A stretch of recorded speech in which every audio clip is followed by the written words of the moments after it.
जयपुर से इस वक्त की बड़ी खबर का रुख करते हैं। आयकर छापेमारी में पकड़ी गई 1 करोड़ की नकदी, दर्जनों लॉकर्स का लगा अधिकारियों को पता। आयकर छापेमारी में अधिकारियों को मिले करोड़ों के लेन देन के दस्तावेज। आज सुबह से 5 कॉलोनाइजर आयकर विभाग के निशाने पर। गोकुल कृपा, high fly real estate, BRB developers, रियासत ग्रुप और किसान रियल एस्टेट एंड डेवलपर्स की कार्रवाई हो रही है।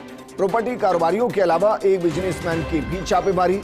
जयपुर में 28 और कोटा में बताए जा रहे 2 ठिकाने हाई फ्लाई रियल एस्टेट समूह के 5 निदेशकों के आवास पर छापे मारे गए।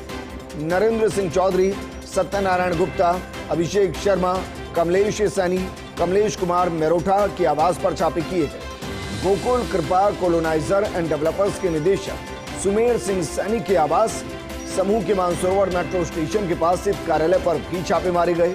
मौके पर पकड़े गए दस्तावेज की हो रही प्राथमिक जांच। मेरे सहयोगी और एसोसिएट एडिटर विमल कोठारी जी जुड़ गए। विमल जी, जरा बताइए इस पूरी कार्रवाई के बारे में बताइए और अभी तक क्या कुछ हाथ लगा है।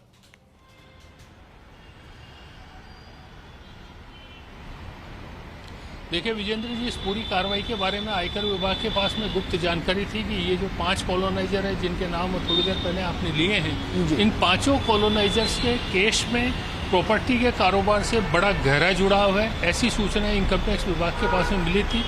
इन सूचनाओं की प्राथमिक स्तर पर जांच हुई और जांच में ये सूचनाएं सही पाई गई। इसके बाद में इनकम टैक्स डिपार्टमेंट ने रडार पर आए इन 5 कॉलोनाइजर के अकाउंट्स को खंगाला। पता लगा कि एक कॉलोनाइजर ने 3 करोड़ रुपए के आसपास की राशि का दान एक ऐसे राजनीतिक दल को दिया है और राजनीतिक दल को मिलने वाली 100% इनकम टैक्स छूट का लाभ उठाया है, जिस दल का कोई अस्तित्व ही नहीं है और वो केवल और केवल कागजी राजनीतिक दल है। इसके बाद इनकम टैक्स डिपार्टमेंट के अधिकारियों ने छापेमारी की कार्रवाई आज सुबह करीब 7 बजे के आसपास शुरू की। अभी करीब 11 घंटे हो चुके हैं। 11 घंटे में ये कार्रवाई सभी 30 ठिकानों पर चल रही है, जिसमें से 28 ठिकाने जयपुर के हैं, 2 ठिकाने कोटा के हैं। ये 5 कॉलोनाइजर के अलावा एक बिजनेसमैन भी बताया जा रहा है जो इस समय इनकम टैक्स अधिकारियों के निशाने पर है। उम्मीद की जा रही है कि इस पूरी कार्रवाई में करोड़ों रुपए की काली कमाई का खुलासा होगा।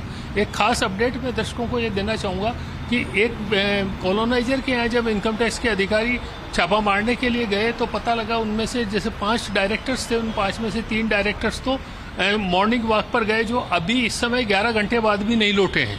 एक बिजनेसमैन जिसके यहाँ इनकम टैक्स की रेड हुई है, उसके 2 लोग हैं जो सुबह मॉर्निंग वॉक पे गए थे, उसमें से एक अभी तक नहीं लौटा और एक व्यक्ति जो लौटा है वो अपना मोबाइल कहीं फेंक कर आया है। अब वो मोबाइल में क्या डाटा था और क्या उसके अंदर इंफॉर्मेशन थी जो इनकम टैक्स अधिकारियों को खंगालने में मदद कर सकती है, आयकर चोरी को पकड़ने में मदद कर सकती है, उसके बारे में फिलहाल कुछ नहीं कहा जा सकता। लेकिन ये तय है कि जो दर्जनों लॉकर्स की चाबियां इनकम टैक्स अधिकारियों के हाथ लगी है, जो दस्तावेज इनकम टैक्स अधिकारियों के हाथ लगे हैं, उनके आधार पर इनकम टैक्स अधिकारियों को इस छापेमारी की कार्रवाई में बड़ी सफलता मिलने की उम्मीद की जा सकती है। जी विजेंद्र जी, बिल्कुल शुक्रिया हमारे साथ जुड़ने के लिए।